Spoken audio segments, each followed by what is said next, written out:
Hola a todos. Hoy, no vamos a hablar solo de un actor, sino de un silencio que duró casi toda una vida. A los 89 años, una de las voces más respetadas del arte mexicano, decidió romper aquello que había protegido durante décadas. Esta es la historia de José Carlos Ruiz, y de la verdad que eligió callar durante más de 60 años. La escena podría haber ocurrido en cualquier teatro abandonado del país. Una butaca rota, un escenario vacío, y una voz cansada que ya no quiere fingir más. Con una sola frase, dicha sin dramatismo ni artificios, José Carlos Ruiz dejó claro que su silencio nunca fue casual, ni cómodo, ni producto del olvido. Fue una decisión consciente, construida capa por capa durante casi 7 décadas de carrera impecable y de una vida privada cuidadosamente blindada.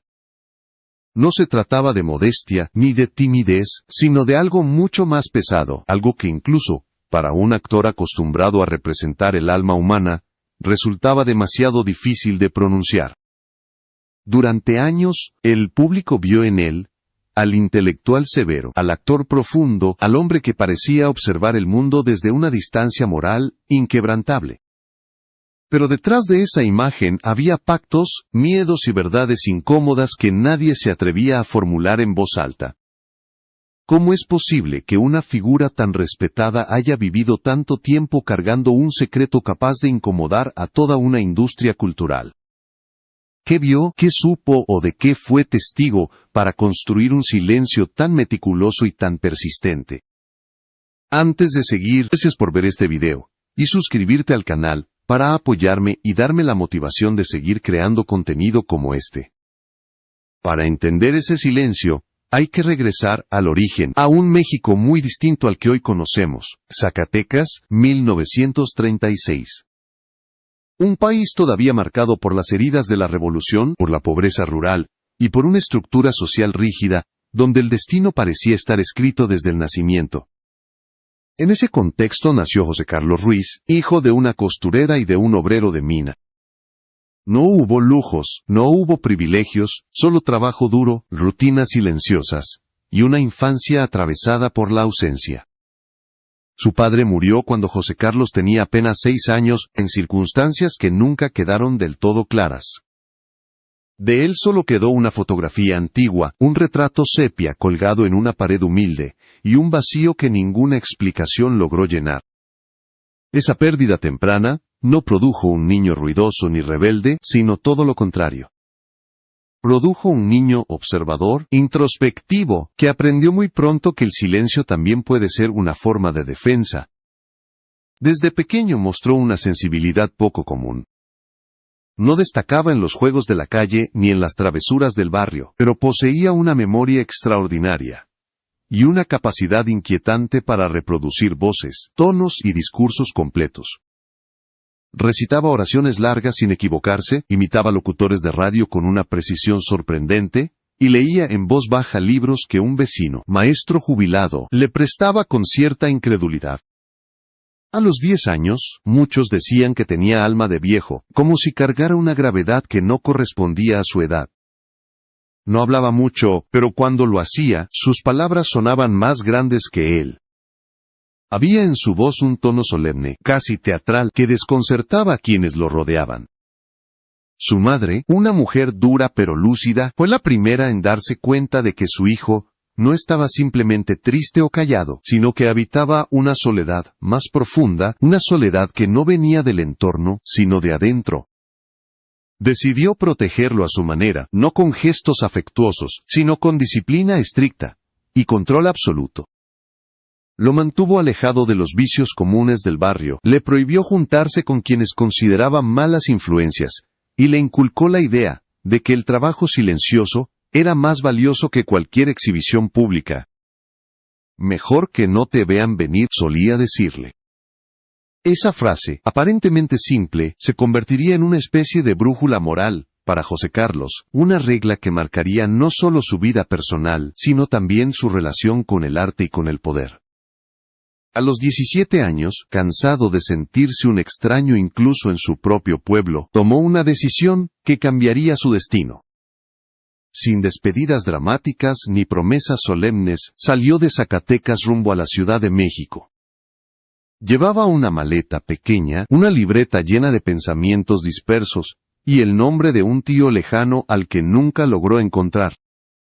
No buscaba fama, no soñaba con escenarios, solo quería un lugar donde su voz interior pudiera existir sin pedir permiso.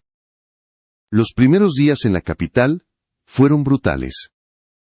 Dormía en parques, se bañaba en baños públicos y comía cuando podía en fondas baratas. Pero cada noche, incluso en medio del cansancio, leía filosofía, literatura, historia. Mientras otros jóvenes buscaban sobrevivir, él buscaba entender.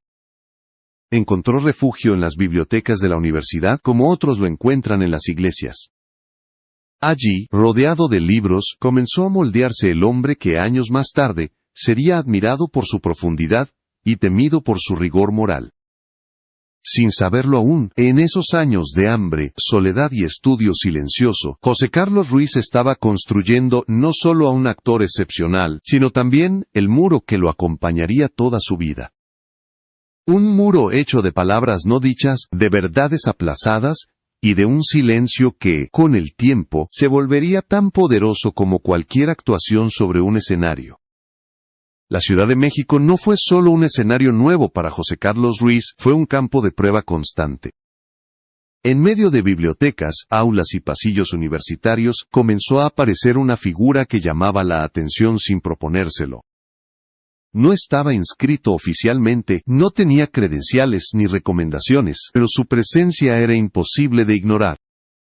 Asistía como oyente a clases de la Facultad de Filosofía y Letras, se sentaba al fondo y escuchaba con una concentración casi incómoda.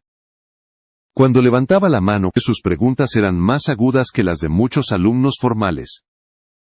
Pronto lo apodaron el extraño del fondo, no por extravagante, sino por su capacidad de incomodar con ideas.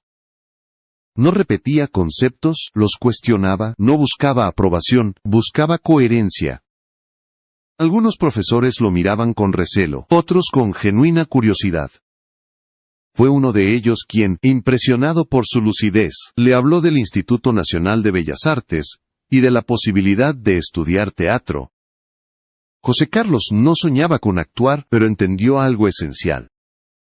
El escenario podía ser el único lugar donde decir verdades, sin tener que explicarlas. Cuando llegó al teatro, no entró como quien busca fama, sino como quien encuentra un idioma nuevo. En el instituto comenzó a estudiar arte dramático de manera formal, y desde los primeros ejercicios quedó claro que no era un alumno común.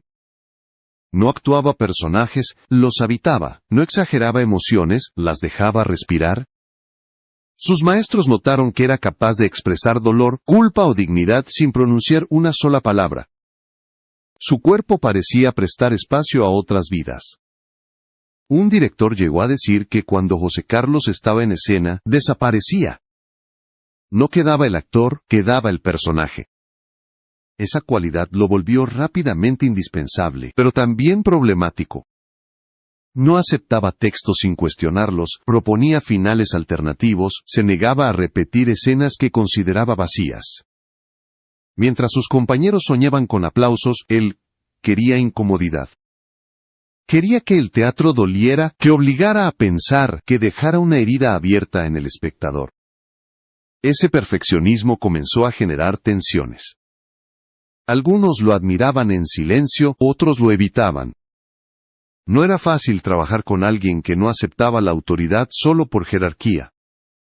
Su carácter reservado, su tendencia a desafiar decisiones creativas, y su negativa a hacer concesiones lo fueron aislando poco a poco. Y, aún así, su talento era tan evidente que nadie se atrevía a cerrarle la puerta del todo. A finales de los años 60, el cine mexicano atravesaba una transformación profunda. La época dorada había quedado atrás, y una nueva generación buscaba romper con fórmulas gastadas. En ese contexto, apareció José Carlos Ruiz, no como protagonista ruidoso, sino como una presencia silenciosa y poderosa. Su primer gran impacto llegó con Los Caifanes en 1967, dirigida por Juan Ibáñez. Interpretó a un profesor cargado de simbolismo, un personaje que parecía observarlo todo desde una superioridad moral frágil y contradictoria. La crítica fue inmediata y contundente. Dijeron que no actuaba, que respiraba al personaje. Su estilo era contenido, cerebral, profundamente humano. No necesitaba alzar la voz para estremecer. A partir de ese momento, su presencia se volvió constante en cine, teatro y televisión. Durante los años 70 y 80 participó en decenas de producciones, moviéndose con naturalidad entre películas de autor y proyectos populares. Esa versatilidad desconcertaba a muchos. ¿Cómo alguien tan crítico del sistema podía aparecer en telenovelas? ¿Cómo un actor tan exigente aceptaba trabajos tan distintos? La respuesta era simple y compleja a la vez. José Carlos no despreciaba los formatos, despreciaba la mentira. Si encontraba verdad en un personaje, aceptaba. Si no, se retiraba sin explicaciones. Los premios comenzaron a llegar, pero nunca parecieron importarle demasiado. Ganó el Ariel, en varias ocasiones, el máximo reconocimiento del cine mexicano, por interpretaciones memorables en películas como El Imperio de la Fortuna, Gertrudis y El Callejón de los Milagros. En todas ellas encarnó hombres rotos por el destino, atrapados entre la moral y la necesidad, figuras que parecían reflejar algo más que una construcción ficticia. Para el público, José Carlos Ruiz se consolidó como el actor culto, el rostro de los personajes complejos, el símbolo de un México que pensaba y sentía. Interpretó poetas revolucionarios, sacerdotes atormentados, viejos sabios y campesinos cargados de dignidad. Fuera del escenario cultivaba la misma imagen. Vestía de negro, hablaba poco y observaba mucho. Su mirada parecía analizarlo todo, incluso a quienes lo aplaudían. No era una celebridad en el sentido tradicional. Evitaba galas, rechazaba entrevistas, y se mantenía al margen de cualquier escándalo mediático. Renunció a campañas publicitarias y abandonó proyectos televisivos por considerar que trivializaban el dolor humano. En televisión dejó una huella profunda con su interpretación de Benito Juárez en El vuelo del águila, un trabajo tan riguroso que fue reconocido incluso por historiadores. Sin embargo, mientras el público lo veneraba como un referente ético y artístico, dentro del gremio comenzaban a surgir murmullos distintos. Algunos compañeros lo consideraban arrogante, distante, incapaz de aceptar críticas. Decían que exigía cambios excesivos, que pretendía reescribir escenas completas, y que su obsesión por la profundidad filosófica volvía los procesos de trabajo tensos e impredecibles. Los directores lo respetaban, pero también lo temían. En más de una ocasión abandonó ensayos por sentirse subestimado. No levantaba la voz, no hacía escándalos, simplemente se iba. Y entonces comenzó a circular un rumor inquietante. Se decía que José Carlos tenía una lista secreta de directores y actores con los que se negaba a trabajar, una lista motivada por razones que jamás explicó. Nadie sabía si se trataba de rencores profesionales, de principios éticos o de algo mucho más personal. Nadie se atrevía a preguntarle, porque, detrás del prestigio y del talento indiscutible, comenzaba a intuirse algo más. Un silencio que ya no parecía solo una elección estética, sino una frontera cuidadosamente vigilada. Una frontera que, con el paso del tiempo, empezaría a mostrar grietas. Las primeras grietas no llegaron como escándalos ni como titulares estridentes. Llegaron de forma silenciosa, casi invisible, a través de decisiones que no encajaban con la imagen pública cuidadosamente construida alrededor de José Carlos Ruiz. Para muchos, seguía siendo el actor íntegro, el referente moral del gremio. Para otros, especialmente dentro del teatro, comenzaba a convertirse en una figura incómoda, impredecible y difícil de descifrar. Uno de los episodios más comentados ocurrió a principios de los años 80. José Carlos fue invitado a protagonizar una ambiciosa producción teatral en uno de los recintos más importantes de la ciudad. Los ensayos avanzaban sin mayores problemas, la expectativa era alta, y la crítica ya hablaba de su regreso triunfal a las tablas. Sin embargo, a menos de 48 horas del estreno, abandonó el proyecto sin previo aviso. No ofreció disculpas, no dio entrevistas, solo dejó una frase breve antes de marcharse. No es el texto, soy yo. La obra se canceló de inmediato, y el equipo quedó en una situación humillante. Nadie entendía qué había pasado. Algunos lo interpretaron como un acto de soberbia, otros como una crisis personal. Lo inquietante fue que José Carlos nunca regresó para aclarar nada. Ese silencio alimentó la idea de que algo más profundo estaba ocurriendo, algo que iba más allá de un desacuerdo artístico. Poco después, comenzaron a circular relatos entre bastidores. Un director con el que había trabajado contó que durante un ensayo especialmente intenso, José Carlos interrumpió la escena, arrojó el libreto al suelo y salió del teatro murmurando que no iba a mentir en el escenario. Nadie supo a qué mentira se refería. El texto era sólido, el personaje coherente, la pregunta quedó flotando. ¿Rechazaba la ficción o estaba huyendo de algo que el personaje le devolvía como un espejo incómodo? Durante los años 90, su comportamiento se volvió aún más hermético.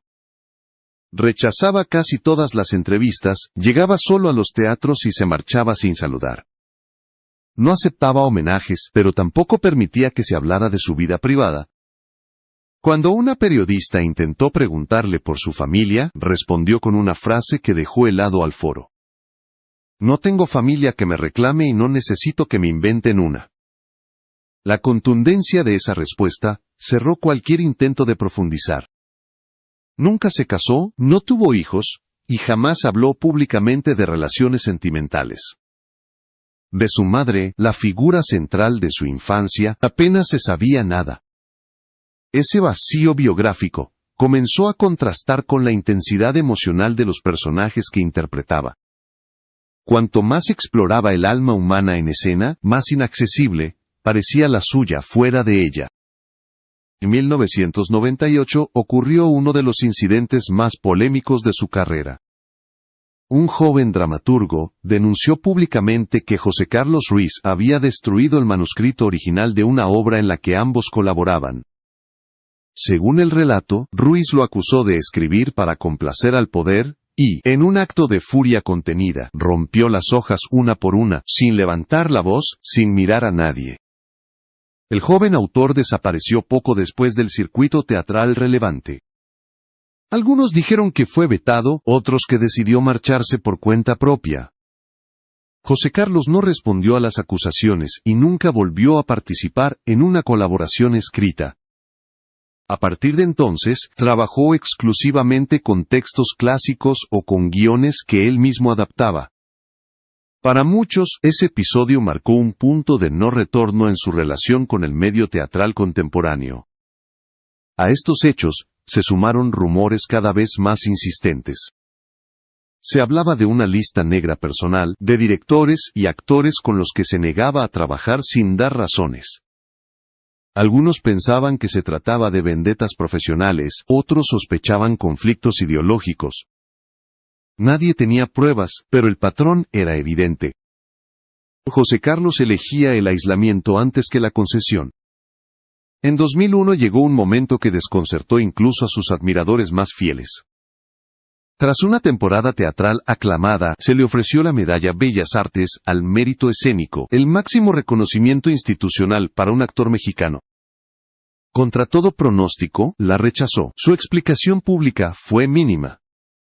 Dijo que su trabajo no era para colgarlo en una pared, sino para incomodar a quien lo viera. El gesto fue interpretado de maneras opuestas.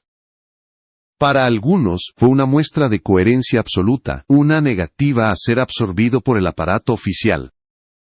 Para otros, una señal de desprecio elitista y una confirmación de su carácter inflexible. La prensa buscó respuestas, pero no obtuvo ninguna.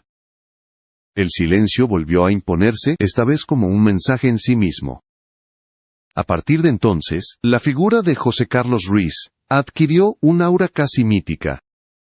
Era citado como referencia obligada, pero pocos podían decir que lo conocían realmente. Vivía solo en un departamento modesto del centro histórico, rodeado de libros y recuerdos. No se le veía en eventos sociales ni en reuniones del gremio. Su presencia era constante en el imaginario cultural, pero su cuerpo parecía ausentarse poco a poco del mundo cotidiano. Entre colegas comenzaron a circular detalles inquietantes. Una entrevista inconclusa, un ensayo que nunca se publicó, una carta anónima filtrada sin contexto claro. Nada era concluyente, pero todo apuntaba a una misma dirección. Había algo en la vida de José Carlos Ruiz que no encajaba con la narrativa del actor íntegro y distante. Algo que, sin explotar, comenzaba a erosionar lentamente la imagen que él mismo había construido. El silencio ya no era solo una elección estética o personal, empezaba a percibirse como una defensa. Y la pregunta que muchos evitaban formular se volvía cada vez más difícil de ignorar. ¿Qué podía obligar a un hombre a proteger su vida con tantas capas de reserva? ¿Qué precio había pagado para mantenerse en pie mientras otros desaparecían? Las respuestas aún no eran visibles, pero las sombras comenzaban a alargarse. Y con ellas, la certeza de que el verdadero conflicto de José Carlos Ruiz no estaba en los textos que rechazaba, ni en los premios que despreciaba, sino en una historia que todavía no se atrevía a contar. Las sombras que rodeaban a José Carlos Ruiz dejaron de ser simples rumores cuando comenzaron a aparecer indicios que conectaban su silencio con un contexto mucho más amplio y peligroso. No se trataba solo de conflictos personales ni de un carácter difícil. Era el reflejo de una época en la que el arte y la política se vigilaban mutuamente y en la que cualquier voz incómoda podía convertirse en un objetivo. Durante los años 70, México vivió un periodo de tensión profunda. Artistas, escritores y grupos teatrales independientes eran observados de cerca por el Estado, especialmente aquellos que cuestionaban el poder, la desigualdad o las estructuras oficiales. Algunos fueron amenazados, otros marginados, y algunos simplemente desaparecieron del mapa cultural sin dejar rastro. En ese contexto, comenzaron a circular versiones discretas sobre la participación de José Carlos Ruiz en un grupo de teatro independiente que fue disuelto abruptamente en 1974. La información nunca fue confirmada públicamente, pero los nombres de quienes integraban ese colectivo dejaron de aparecer en carteleras y programas culturales. Ninguno volvió a trabajar en el circuito importante.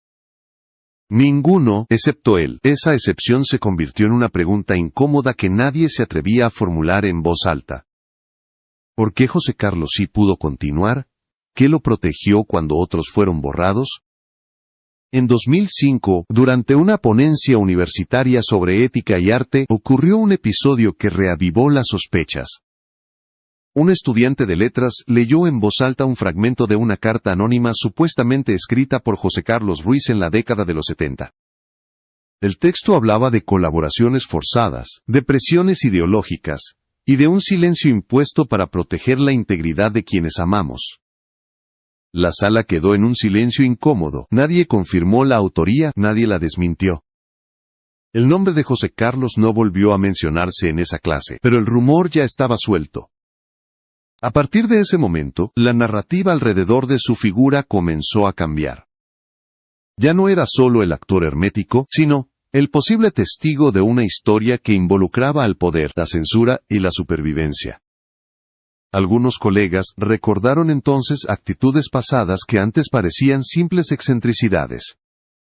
Su obsesión por el control de los textos, su rechazo a trabajar con ciertos autores, su negativa a improvisar, en contextos que él no dominaba por completo.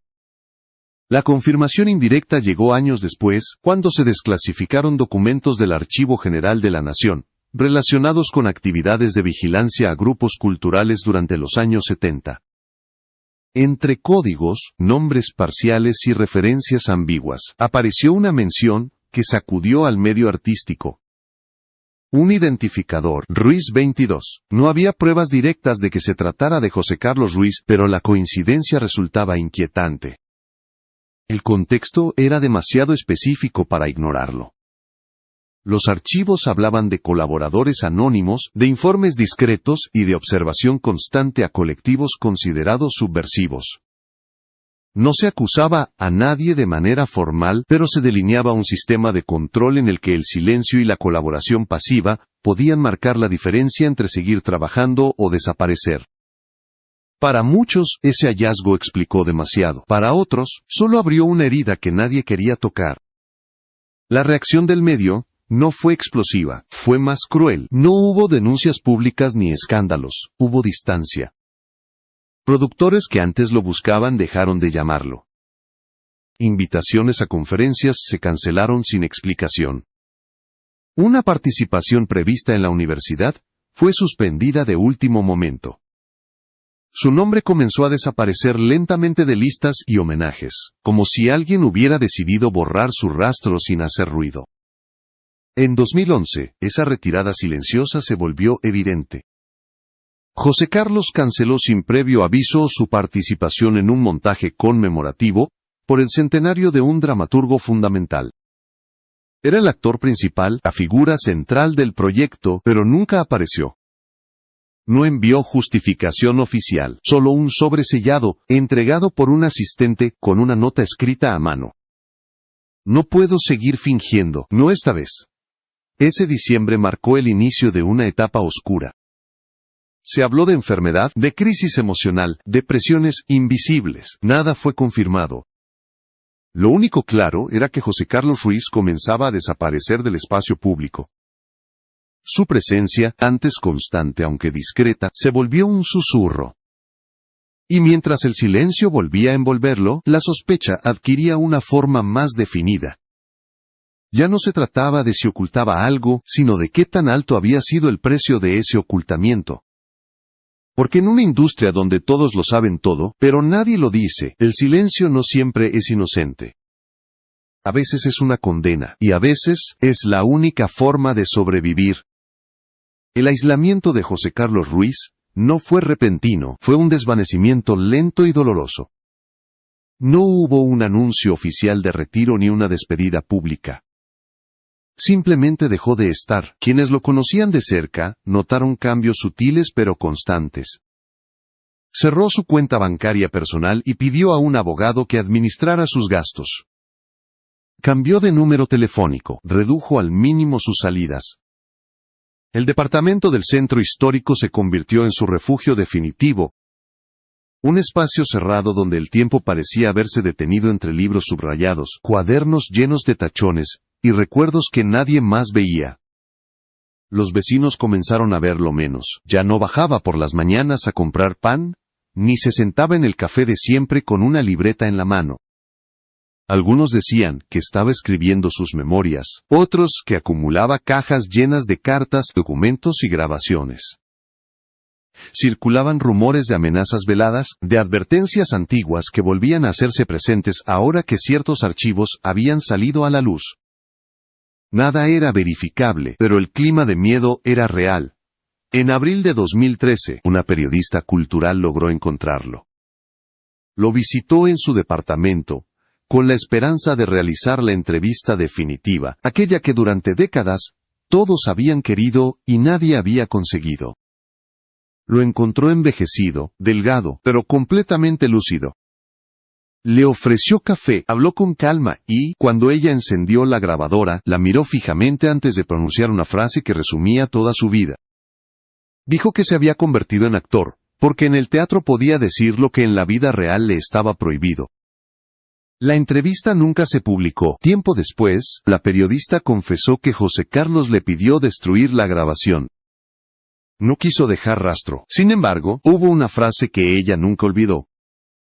A veces el silencio no es cobardía, es la única forma de evitar una muerte más larga.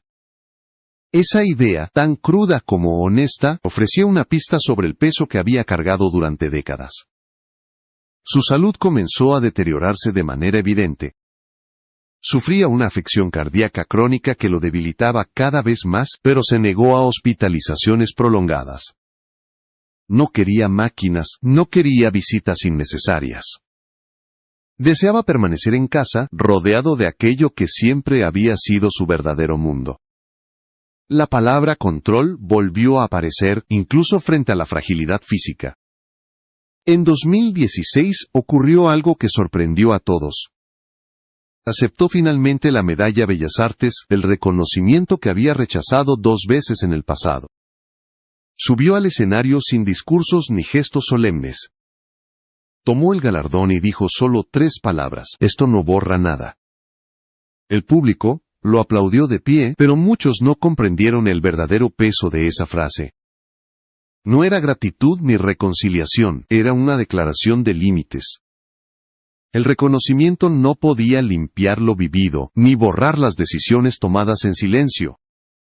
2 años después, una nueva sacudida volvió a poner su nombre en el centro de la conversación cultural. Un actor y activista publicó una columna en la que, sin mencionar nombres, hablaba de una figura legendaria del teatro, que había traicionado a su gremio, por miedo y conveniencia. La alusión fue clara para quienes conocían el contexto. No hubo una reacción masiva ni un linchamiento público, pero el daño fue profundo. José Carlos volvió al anonimato total. Y entonces, cuando muchos pensaban que su historia terminaría sin respuestas, ocurrió lo inesperado. En 2022 aceptó ser entrevistado por un joven documentalista independiente. No hubo cámaras de televisión ni grandes medios.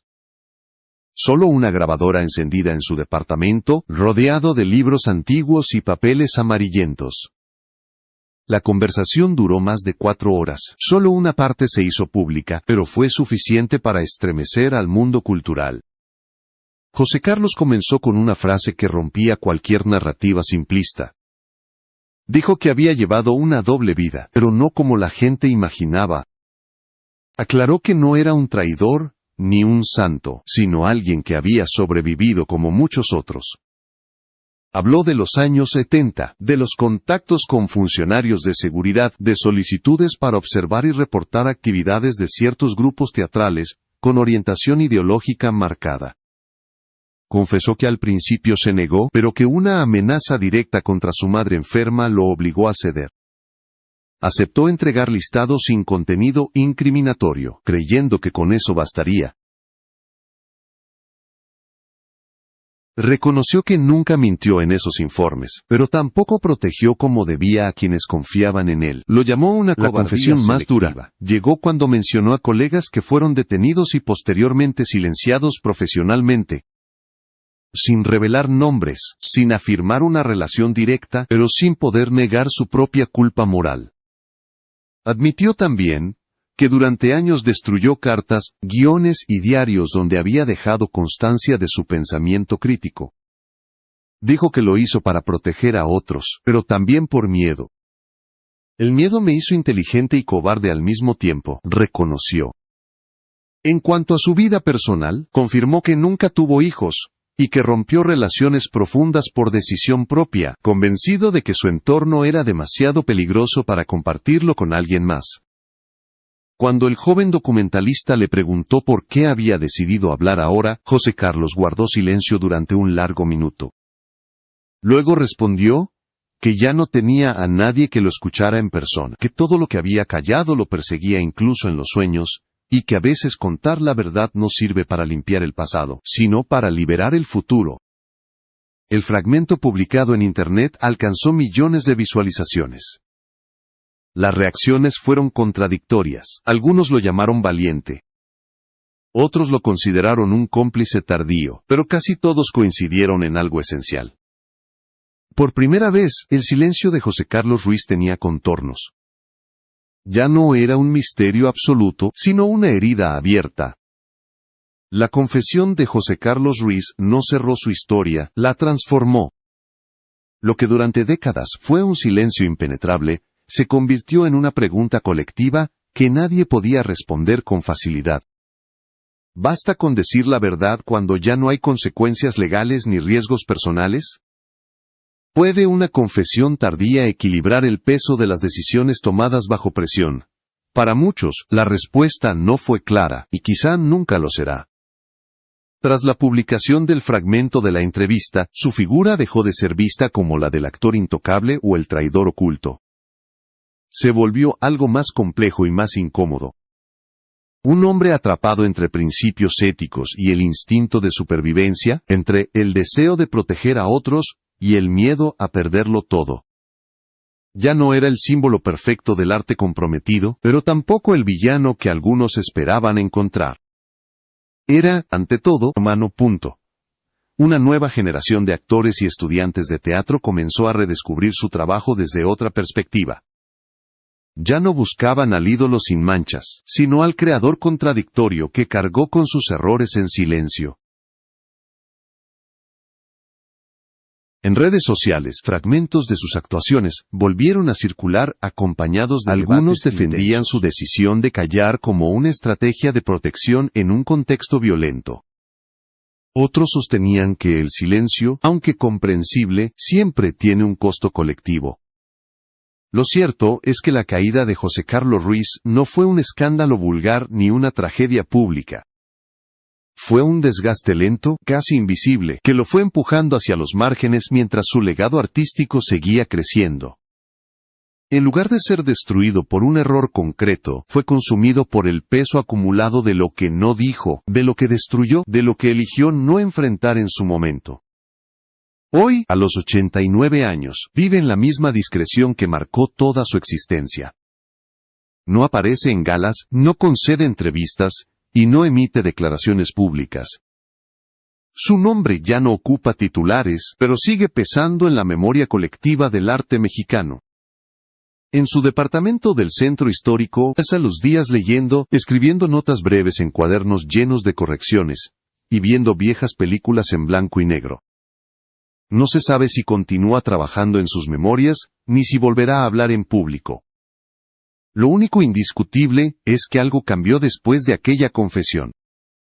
José Carlos Ruiz dejó de ser solo el gran actor de mirada profunda, para convertirse en el testimonio viviente de una generación que sobrevivió en condiciones extremas, tomando decisiones imposibles y pagando precios invisibles.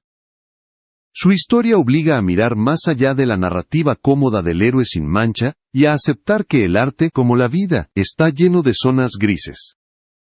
¿Qué hace un hombre con sus errores cuando ya no hay escenario que los contenga? ¿Cómo se perdona a alguien que dedicó su vida a representar verdades ajenas mientras ocultaba la propia? A diferencia de otros íconos que se apagan entre escándalos o tragedias, José Carlos eligió el desvanecimiento silencioso como último acto. No hay homenajes recientes, ni reconocimientos mediáticos.